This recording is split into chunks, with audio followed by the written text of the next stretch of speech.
Radio active pollution. Radio active प्रदूषण को समझने से पहले रेडियो एक्टिव पदार्थ को समझना अर्थात विकिरण को समझना आवश्यक है।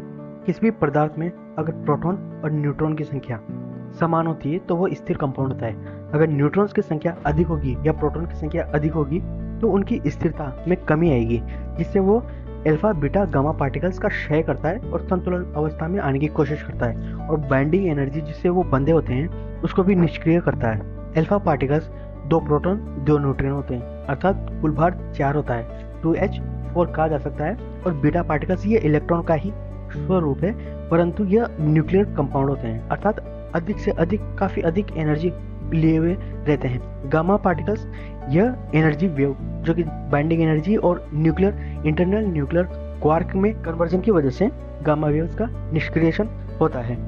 गामा वेव्स इतना अधिक एनर्जेटिक होता है कि यह म्यूटेशन तक कर सकता है। ऊतकों में काफी हानिकारक प्रभाव देखने को मिलते हैं। न्यूट्रॉन की उत्पत्ति विखंडन और संलयन अथवा फिजन और फ्यूजन से होती है। यह पूरे शरीर में बहुत नुकसान होता सकता है। किसी भी पार्टिकल्स के न्यूक्लियस के इर्द गिर्द इलेक्ट्रॉन का परिसंचरण अर्थात रोटेशन, जैसे कि आयरन है, आयरन में 26 इलेक्ट्रॉन है जो कि आसपास इलेक्ट्रॉन घूमते रहते हैं। इलेक्ट्रॉन का क्षय होने से और तरंगदैर्घ्य इन्वर्जन कन्वर्जन होता रहता है, परंतु न्यूक्लियस के अंदर से एनर्जी और गामा फॉर्म में और इलेक्ट्रॉन बीटा कण में और अल्फा कणों के क्षय अगर होता है न्यूक्लियस से तो वो काफी इसे रेडियो एक्टिव प्रदूषण कहा जाता है। रेडियो एक्टिव प्रदूषण के स्रोतों में 2 प्रकार से देख सकते हैं, प्राकृतिक और मानवीय। प्राकृतिक में सोलर, कॉस्मिक वेव्स और लौकिक, जो कि बाहरी और आंतरिक। बाहरी में चट्टान और मिट्टी, और आंतरिक में मिट्टी, बिल्डिंग का सामान, प्राकृतिक गैस और बाह्य गैस। और मानव निर्मित द्वारा नैदानिक चिकित्सा परीक्षण, नाभिकीय परीक्षण, न्यूक्लियर रिएक्टर, टेलीविजन, नाभिकीय हथियार, यूरेनियम खनन इत्यादि शामिल है। रेडियो एक्टिव अगर हिस्ट्री को देखें तो जापान में फुकुशिमा और रूस में चेरनोबिल हादसा यह विकिरण ऊर्जा का ही एक रूप है। विघटित होते रेडियो एक्टिव न्यूक्लियोइड से उत्पन्न होने वाले विकिरण रेडियो एक्टिव प्रदूषण का मुख्य स्रोत है। रेडियो समस्थानिक और रेडियो सक्रियता। रेडियो समस्थानिक अर्थात रेडियो आइसोटोप्स वे रासायनिक तत्व होते हैं जिनके स्वरूप में परिवर्तन से उनके नाभिक स्वतः ही उच्च ऊर्जा विद्युत चुंबकीय विकिरण निकलते हैं। रेडियो समस्थानिकों को रेडियो न्यूक्लियोटाइड भी कहते हैं। रेडियो सक्रिय पदार्थों के विघटन के इस गुणधर्म को रेडियो सक्रियता कहते हैं, अर्थात कह सकते हैं कि जिनमें प्रोटॉन और न्यूट्रॉन की जो बाइंडिंग एनर्जी है वह निष्क्रियता की अवस्था में होती है, अर्थात प्रोटॉन और न्यूट्रॉन की संख्या डिफरेंट होती है, तब वह अस्थिर कंपाउंड होते हैं। उनका क्वार्क में कन्वर्जन होता रहता है। क्वार्क का एंटी क्वार्क में, एंटी क्वार्क का एंटी पॉजिट्रॉन, मैटर और एंटी मैटर में कन्वर्जन होता है, जिससे गामा वेव्स, बीटा वेव्स का निष्क्रियण होता रहता है। इनके प्रभावों को देखें तो पर्यावरण पर काफी हानिकारक प्रभाव देखने को मिलते हैं, जैसे कि पादपों पर उनकी वृद्धि, फल, बीज, अंकुरण, उनका म्यूटेशन करना, जंतुओं पर उनका जेनेटिक म्यूटेशन, कैंसर, त्वचा पर रंग उड़ना, पारिस्थितिकी तंत्र और जैव विविधता को हानिकारक प्रभाव पहुंचाना अर्थात साइक्लिक चेन को डिग्रेड करना। नाभिकीय तत्वों के प्रदूषण द्वारा किए जाने पर उनके उपायों की बात। परमाणु बम के भूमिगत, वायुमंडल और जलमंडल के परीक्षण पर रोक लगाई जाए। ये अंतर्राष्ट्रीय तरीके से ही हो सकता है। मानव उपयोग वाले यंत्रों को रेडियोधर्मिता से मुक्त करना। तो तीसरा उपाय है नाभिकीय तत्वों के परिवहन में सावधानी। परमाणु अस्त्रों पर रोक अर्थात निरस्त्रीकरण की प्रक्रिया। लास्ट है अंतिम चिकित्सा व अनुसंधान सामान का वैज्ञानिक तरीके से निपटान। विद्युत चुंबकीय विकिरण द्वारा भी प्रदूषण हो सकता है और इलेक्ट्रोमैग्नेटिक रेडिएशन जिसे कहते हैं। ब्रिटिश वैज्ञानिक मैक्सवेल 1860 में बताया कि विद्युत परिपथ में विद्युत धारा का उच्च आवृत्ति में बदलती है तब उसके चारों ओर ऊर्जा तरंगों के रूप में विद्युत चुंबकीय तरंगे प्रसारित होती है, जिन्हें एक्सरे किरणें, गामा किरणें, रेडियो तरंगे और इंफ्रारेड वेव्स आदि सभी विद्युत चुंबकीय तरंगों की श्रेणी में आती है। अर्थात सामान्य तौर पर हम जैसे वायर में अगर इलेक्ट्रिसिटी जनरेट करते हैं तो मैक्सवेल के दायां हाथ के नियम के अनुसार इसके चारों ओर एक साइक्लिक पथ में, वृत्ताकार पथ में इलेक्ट्रोमैग्नेटिक परिपथ जनरेट होता है, मैग्नेट जनरेट होती है, जो कि हमें सामान्य में देखा जा सकता है। अर्थात मैग्नेट को, लोहे को खींचते, इनमें गामा वेव्स, इंफ्रारेड इत्यादि शामिल होती है, अर्थात इनकी तरंगदैर्घ्य के अनुसार शो करती है। विद्युत चुंबकीय तरंगों के प्रभाव को देखें तो विद्युत चुंबकीय तरंगों का प्रभाव मानव और जंतु दोनों समुदायों पर पड़ता है। इसमें अनिद्रा, मानसिक रोग जैसी बीमारियां होती है, साथ ही आंखें और अंडकोश, पाचन तंत्र, पित्तकाय, पित्ताशय आदि पर विपरीत प्रभाव देखने को मिलते हैं। अगला है ताप प्रदूषण। ताप प्रदूषण तब होता है जब किसी जल निकाय अथवा वायुमंडल की वायु का तापमान बढ़ या घट जाता है। वायु तापमान की अपेक्षा जल का तापमान सामान्यतः अधिक स्थिर होता है, अतः तापमान में वृद्धि और एकाएक परिवर्तन के प्रति जलीय जीवों के अनुकूल नहीं पाया जाता। तापमान में मात्र 1 डिग्री की कमी या वृद्धि जलीय जीवों के लिए घातक हो सकती है। जैसे कि 1 डिग्री सेल्सियस अगर तापमान बढ़ता है तो हिमस्खलन गलन क्षमता बढ़ेगी, सागरों के तल में वृद्धि होगी। जैसे कि इंडोनेशिया, मलेशिया, फिलीपींस और द्वीपीय देश हैं, उनका डूबना देखा जा सकता है। और जलीय परितंत्र में जैसे कि कोरल प्रभाव देखने को मिलता है, जो कि करीब करीब 20 से 25 डिग्री सेल्सियस के या फिर 22-23 डिग्री सेल्सियस तक का तापमान ही सहन कर सकती है। जूजेंथेलाई कोरल से अलग हो जाती है, जिन्हें सफेद मूंगा या ताप प्रदूषण के कारकों की बात करें तो इसमें परमाणु ऊर्जा संयंत्र, कोयला दहन बिजली संयंत्र जिससे कार्बन की मात्रा अधिक होती है, औद्योगिक कचरा व अपवाह और तटीय इलाकों में वनोन्मूलन और मृदा अपरदन शामिल है। तापीय प्रदूषण के नियंत्रण के उपायों को सोचें तो कृत्रिम झील का निर्माण करना, कूलिंग तालाब बनाना अर्थात प्राकृतिक कूलिंग को बढ़ावा देना, सह उत्पाद अर्थात को जनरेशन, इस प्रक्रिया में औद्योगिक जल का अपवाह को ठंडा करके घरेलू उपयोग के लिए लाया जाना, कूलिंग टावर का निर्माण करना, मृदा अपरदन को रोकना, नाभिकीय संयंत्रों का नियंत्रण, पौधारोपण करना इत्यादि शामिल है। ठोस अपशिष्ट वे पदार्थ होते हैं जो उपयोग के बाद निरर्थक या बेकार हो जाते हैं, जिनका कोई आर्थिक उपयोग नहीं रह जाता। जैसे प्लास्टिक के डिब्बे, कांच के सामान और आवासीय कचरा आदि शामिल है। ठोस अपशिष्ट के प्रकारों के अर्थात type of solid waste material के बारे में चर्चा करें तो खनन, एक तो है खनन अपशिष्ट जो कि मलबे या डंपिंग प्रभाव देखने को मिलता है। दूसरा है औद्योगिक अपशिष्ट, चीनी मिल में से, तांबा और एल्यूमिनियम उद्योग क्षेत्र से, रसायन उद्योग से निकला अपशिष्ट, पेट्रोलियम उद्योग और कागज उद्योग से। और तीसरा है कृषि अपशिष्ट जो कि कृषि उत्पाद, भूसा, फसलों की जड़ों, तना, गोबर और चारे से निकलता है। चौथा है नगर पालिका अपशिष्ट जिसमें घरेलू कचरा, प्लास्टिक का सामान, अखबार, कागज इत्यादि हो सकते हैं। और चिकित्सा अपशिष्ट जो कि रासायनिक और जैविक अपशिष्ट, शरीर के अंग और जानवरों के मृत शरीर के अंगों से होने वाला पॉल्यूशन है। छठा है मत्स्य उद्योग द्वारा अपशिष्ट, मछली क्षेत्र का कचरा। ठोस अपशिष्ट प्रबंधन अधिनियम 2016 ने वर्ष 2000 में अधिसूचित किए गए म्युनिसिपल ठोस अपशिष्ट प्रबंधन अधिनियम 2016 के अनुसार स्रोत पर ही सूखे कचरे और गीले कचरे को अलग करना होगा। यह नियम 2016 के अंतर्गत है और इस नियम का प्रभाव सभी स्थानीय निकायों और नगरीय संकुलों पर होगा। और स्थानीय निकायों द्वारा निर्धारित यूजर शुल्क का भुगतान प्रदूषणकर्ता द्वारा किया जाएगा। ये शुल्क स्थानीय निकायों द्वारा निर्मित विनियमों से निर्धारित किए जाएंगे, अर्थात लोकल बॉडीज द्वारा निर्धारित किए जाएंगे। स्थानीय निकायों के कुछ उत्तरदायित्व जैसे कि घर से अपशिष्ट संग्रह करना, विनियमन निर्माण, यूजर शुल्क निर्धारण, methanation, microbial composting, vermi compost जैसी तकनीकों को अपनाना निर्धारित किए गए थे।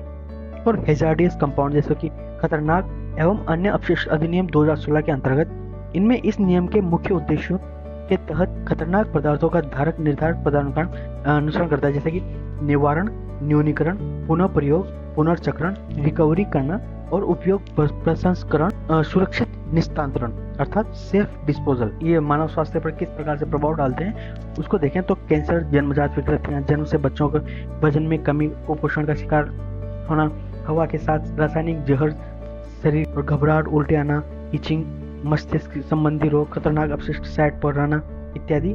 और जानवरों और जलीय जीवन पर भी इनका हानिकारक प्रभाव देखने को मिलता है।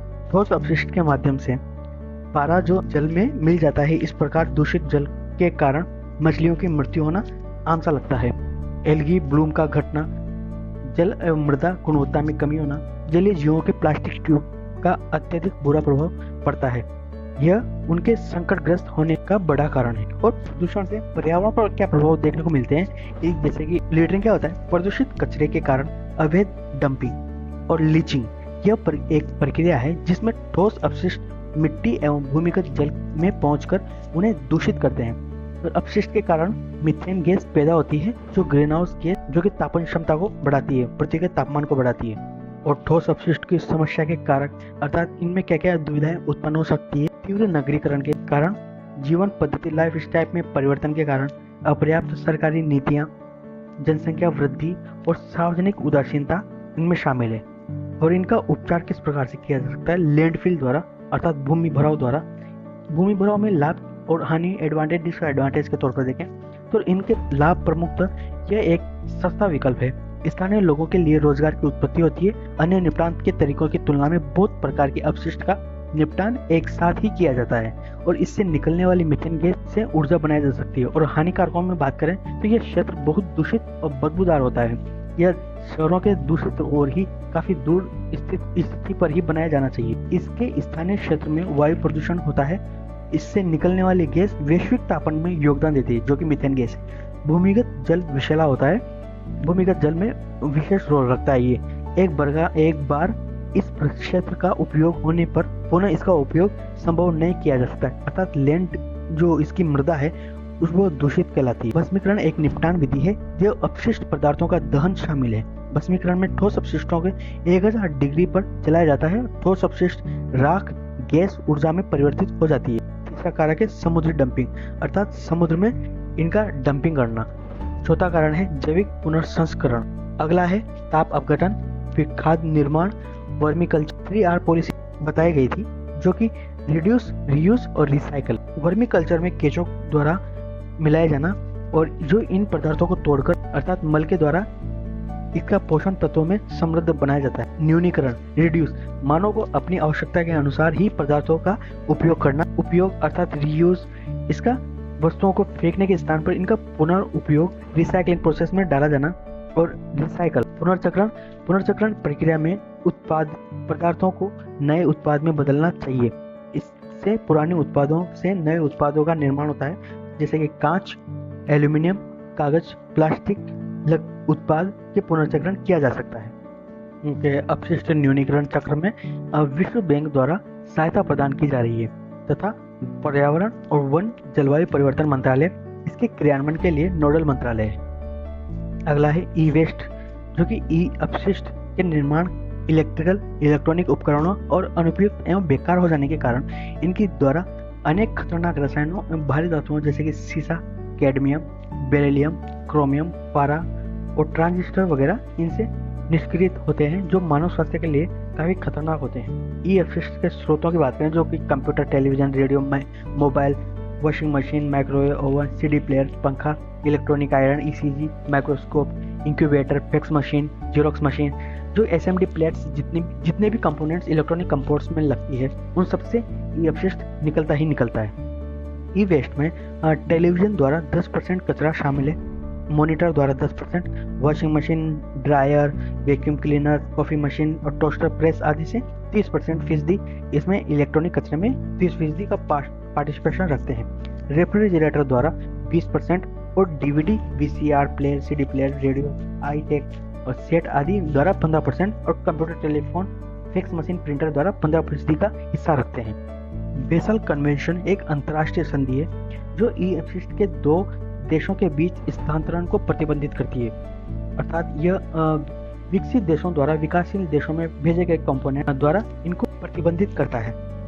ई अपशिष्ट से निकली हुई धातुएं मानव स्वास्थ्य पर नकारात्मक प्रभाव डालती है। बहुत सी बीमारियां केवल इन्हीं तत्वों के कारण होती है, जैसे किडनी प्रभाव डालता है तथा इनके जनन क्षमता को भी कमी आती है। इसके कारण बच्चों की मानसिक विकास में पूर्ण रूप से नहीं हो पाता, अर्थात अवरुद्धता पैदा करता है। पर्यावरण पर क्या प्रभाव देखने को मिलते हैं? वायु प्रदूषण, मृदा का अम्लीकरण, जलीय परितंत्र पर प्रभाव, भूमिगत जल प्रदूषण, लैंडफिल प्रक्रिया में 40%, लैंड की मात्रा 75%, भारी धातु की मात्रा होती है। ई परिसर, ई कॉम्प्लेक्स जिसे कहते हैं, यह भारत की प्रथम वैज्ञानिक ई अपशिष्ट पुनर्चक्रण इकाई है जो सितंबर 2005 में प्रारंभ की गई थी। यह इलेक्ट्रिकल एवं इलेक्ट्रॉनिक उपकरणों की अपशिष्ट के पुनर्चक्रण पुनः उपयोग में संलग्न पर विचार करती है।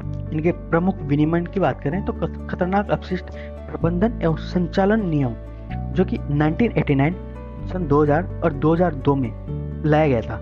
खतरनाक अपशिष्ट प्रबंधन एवं संचालन पर उप पर्यावरण, वन एवं जलवायु परिवर्तन मंत्रालय की दिशा निर्देश 1991 में डाले गए थे। राष्ट्रीय पर्यावरण ट्रिब्यूनल अधिनियम, जो कि 1995 में लाया गया था।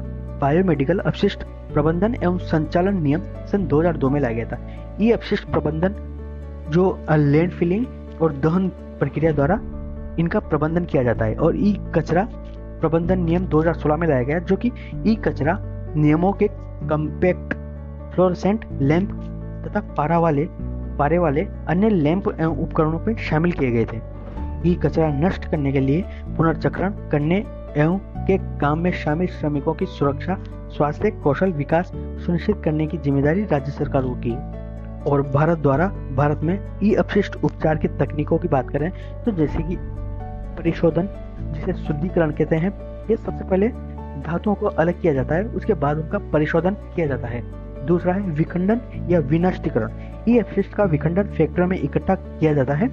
इसमें विभिन्न धातुओं को अलग अलग भिन्न डब्बों में डाला जाता है, अर्थात बांटा जाता है, जिनमें प्रथम स्तर में का उपचार, द्वितीय स्तर का उपचार, तृतीय स्तर का उपचार किया जाता है। प्रथम स्तर में गैस एवं द्रव का अलग परिशोधन किया जाता है। द्वितीय स्तर में विखंडन किया जाता है। विखंडन जैसे कि CRT मतलब cathode ray tube treatment, television monitor आदि द्वारा हटाया जाता है।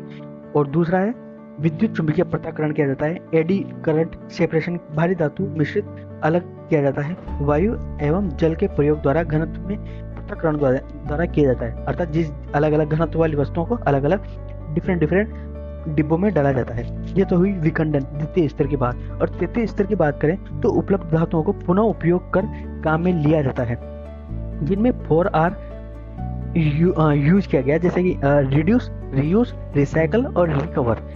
यह काफी कारगर साबित हुआ। अगला है प्लास्टिक प्रदूषण। यह प्लास्टिक से बनी वस्तुओं का जमीन या जल में इकट्ठा होना प्लास्टिक प्रदूषण कहलाता है। इसके प्रकारों को देखें तो सूक्ष्म, दीर्घ और प्लास्टिक अर्थात माइक्रोप्लास्टिक के नाम से जाना जाता है। माइक्रोप्लास्टिक में 5 mm से या उससे छोटे आकार के प्लास्टिक के अंश शामिल होते हैं, या रेशे सूक्ष्म प्लास्टिक माइक्रोबिट्स कहलाते हैं। इसका निर्माण पॉलीथीन, पॉलीप्रोपिलीन, पॉलीथीन, टेरेफ्थिलीन और नायलॉन द्वारा किया जाता है। इसका प्रयोग face wash, body lotion, toothpaste, साबुन और स्क्रब इनमें किया जाता है। ये अजैविक न्यूनीकरण होते हैं। यह सीवेज सिस्टम द्वारा बहकर महासागरों में मिल जाते हैं, जो कि समुद्री परितंत्र के लिए खतरा उत्पन्न कर सकते हैं। और दीर्घ प्लास्टिक 5 mm अर्थात मिलीलीटर से अधिक होते हैं और 20 mm से कम आकार के प्लास्टिक को अंश दीर्घ प्लास्टिक कहलाते हैं। दीर्घ प्लास्टिक के अंश भी समुद्र परितंत्र के लिए अत्यधिक हानिकारक है। हम सोर्स ऑफ प्लास्टिक प्रदूषण की बात करें तो चिप्स और कॉन्फ़िगरेशन बैग जो होते हैं वो 18.6% का रोल रखते हैं, और बोतल और कैप द्वारा 11% का रोल रखते हैं, और स्ट्रॉ 7%, गार्बेज बैग जो कि 6%, पैकेजिंग बैग्स 6.5%, फूड बैग्स जो होते हैं वो 5% का रोल रखते हैं, और cleaning wrap 4%, fruit juice 3.4%, water soft drink बोतल 2.5% का रोल रखते हैं। बाकी अन्य इनसे कम ही फीसदी प्रतिशतता रखते हैं। इनमें प्रभावों की बात करें तो प्लास्टिक प्रदूषण का प्रभाव मानव और जलीय जीव, भूमि एवं पर्यावरण पर पड़ता है। प्लास्टिक प्रदूषण एक विकट समस्या का रूप धारण करता जा रहा है, और समुद्र में प्लास्टिक प्रदूषण के कारण बहुत से जानवरों की मृत्यु हो रही है, और बहुत सी प्रजातियों का अर्थात जैव विविधता में कमी और संकट देखा जा रहा है। प्लास्टिक के जलाने से हानिकारक गैस वातावरण में फैलती है, अर्थात जहरीली गैसें फैलती है, और प्लास्टिक कार्बन मटेरियल से हाइड्रोकार्बन से बनी होती है। सिर्फ और सिर्फ ना कि फास्फोरस, नाइट्रोजन और सल्फर कंपोनेंट्स इनमें मिले होते हैं, बल्कि ये कार्बन और हाइड्रोजन से ही बनी होती है, जो कि कार्बन की अधिकता, CO2 की अधिकता को बढ़ाती है, जो कि सागरों का अम्लीकरण और हिम बर्फ पर कार्बन का जमना इनमें शामिल है। और पर्यावरण प्रदूषण से ये पर्यावरण पर प्रभाव, प्लास्टिक से पर्यावरण पर प्रभाव की बात करें तो प्लास्टिक प्रदूषण भूमि पर रासायनिक और भौतिक दोनों कारणों से हो सकता है। प्लास्टिक भूमि की उर्वरा शक्ति में कमी आती है। प्लास्टिक युक्त मिट्टी में उर्वरा कम होती है, क्योंकि यह खनिज जल पोषक तत्वों के अवशोषण में अवशोषक का कार्य करता है। प्लास्टिक लैंड स्लाइड का भी कार्य करता है, अर्थात इसका कारक माना गया है। और प्लास्टिक द्वारा जल और वायु पर क्या क्या प्रभाव देखने मिलता है? यह दहन से जो जहरीली गैसें वायुमंडल में वितरित होती है, जो कि कार्बन मोनोऑक्साइड, डाइऑक्सिन जो कि एरोमेटिक कंपाउंड होते हैं, हाइड्रोसाइनाइड जो कि जहरीली गैस है, यह वायु में विसर्जित करती है। और प्रदूषित वायु श्वसन तंत्रिका तंत्र, इम्यून क्षमता को नकारात्मक प्रभाव डालती है। पानी में प्लास्टिक युक्त कचरा डालने पर यह आसानी से मनुष्य के खाद्य जाल में पहुंच जाती है, अर्थात माइक्रोप्लास्टिक के रूप में देखा जाता है। मानव स्वास्थ्य को नुकसान पहुंचाती है। इस प्रकार का कचरा पानी के बहाव को रोककर बाढ़, गंदगी आदि की अन्य समस्या भी जन्म देती है, अर्थात अव्यवस्था को बढ़ाता है। समुद्री पर्यावरण पर प्रभाव को देखें तो प्लास्टिक मलबे का प्रभाव समुद्री पर्यावरण पर भी पड़ता है। बहुत से जलीय पक्षी जंतु प्लास्टिक के अंतर्गत से मर जाते हैं। पक्षी, कछुए, सील, बेर आदि द्वारा प्लास्टिक को भोजन समझकर खा लिया जाना, जिसके कारण यह शरीर में अटक जाता है और विषैला प्रभाव डालता है। समुद्री कछुए फेंके हुए जाल में उलझ जाते हैं और साथ ही प्लास्टिक मलबे के पेट में जाने से उनकी मृत्यु हो जाती है। और मानव स्वास्थ्य पर क्या क्या प्रभाव देखने को मिलता है? प्लास्टिक में मौजूद विषैले रसायन मस्तिष्क की समस्या, कैंसर, जन्मजात विकृतियां, आनुवंशिक प्रभाव और थायराइड, पाचन तंत्र से संबंधित बीमारियां उत्पन्न कर सकता है और यह मोटापा, डायबिटीज का कारण भी बनता है। और प्लास्टिक में मौजूद थैलेट और बिस्फेनॉल ए मानव के में कैंसर उत्पन्न पैदा कर सकता है। बिस्फेनॉल ए महिलाओं के हृदय को प्रभावित कर सकता है और चूहे के डीएनए को खराब कर सकता है। अगला है मृदा प्रदूषण। यह मृदा की गुणवत्ता और उर्वरा शक्ति को कम करता है, अर्थात प्रतिकूल रूप से प्रभावित करने वाले किसी भी पदार्थ का भूमि में मिलना मृदा प्रदूषण कहलाता है। उदाहरण के तौर पर देखें तो प्लास्टिक, कपड़ा, ग्लास, धातु के एवं जैव पदार्थ, सीवेज, अपशिष्ट, औद्योगिक मलबा आदि मृदा प्रदूषण के लिए में वृद्धि करते हैं। इनको बढ़ावा मिलता है, जैसे कि कभी कभार जैसे जल में फ्लोराइड की मात्रा अधिक होने पर भी यह मृदा की उर्वरा शक्ति को कम करता है। प्राकृतिक कारणों से भी मृदा की गुणवत्ता और आदि में परिवर्तन होता है। मृदा प्रदूषण के कारणों की बात करें तो यह रसायनों द्वारा होता है, मृदा अपरदन द्वारा होता है जो कि सॉइल इरोजन कहलाता है, लवणीय जल सैलाइन वाटर द्वारा होता है, नगरीय अपशिष्ट द्वारा होता है, औद्योगिक अपशिष्ट, ब्लीचिंग पाउडर वगैरह, साबुन, इनके द्वारा होता है, भूमिगत अपशिष्टों द्वारा होता है, रेडियो एक्टिव अपशिष्टों द्वारा होता है, अम्ल वर्षा द्वारा होता है जो कि CO3 मिला होता है, जिनमें से H2CO3 द्वारा मृदा का अम्लीकरण होना, करंट से अपशिष्ट द्वारा होता है, विषैले पदार्थों का लीकेज द्वारा होता है, ठोस अपशिष्ट और डंपिंग और तेल अधिप्लाव जो कि तेल रिसाव द्वारा भी होता है। और कुछ अन्य कारणों में जैसे कि वनोन्मूलन, कृषि तकनीक, अकुशल सिंचाई, लैंड फीलिंग, अतिचारण, शिफ्टिंग कल्टीवेशन, सूक्ष्म जीव, बैक्टीरिया आदि भी मृदा प्रदूषण के कारण बन सकते हैं।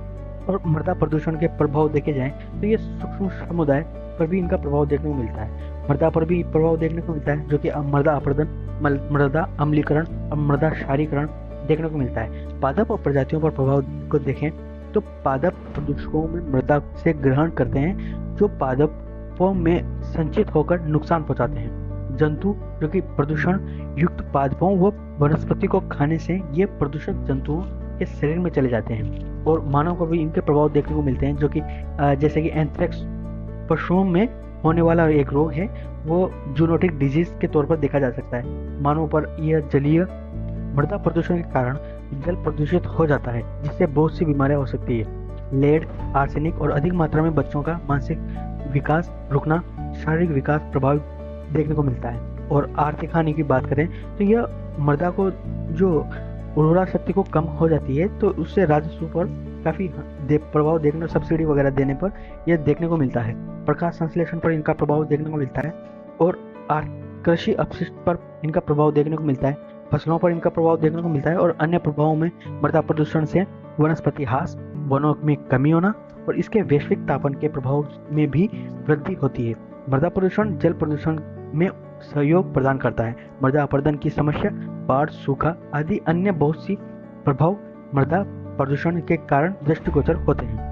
मृदा प्रदूषण के रोकथाम और उपाय के विचार करें तो 3R 4R पॉलिसी जो है, रिड्यूस, रीयूज, रिसाइकल, रिकवर, जो 4R पॉलिसी है, इनमें सरकार द्वारा भी योगदान किया जा रहा है। कुछ अन्य उपायों में जैसे कि जैव उपचार तकनीक द्वारा मृदा अपरदन को रोकने वाली तकनीकों का प्रयोग करना, वृक्षारोपण और पशु खाद का प्रयोग करना, जल विकास की उचित व्यवस्था और रखरखाव देखना, औद्योगिक कचरे का उचित निपटान और राइजोबियम जैसे जैव उर्वरक का प्रयोग करना, अपशिष्ट का उचित ढंग से निपटान करना, DDT और अन्य हानिकारक रसायनों पर रोक लगाना, उर्वरक, खरपतवार और कीटनाशी को सीमित प्रयोग करना, इनका सीमित प्रयोग करना उर्वरकों का।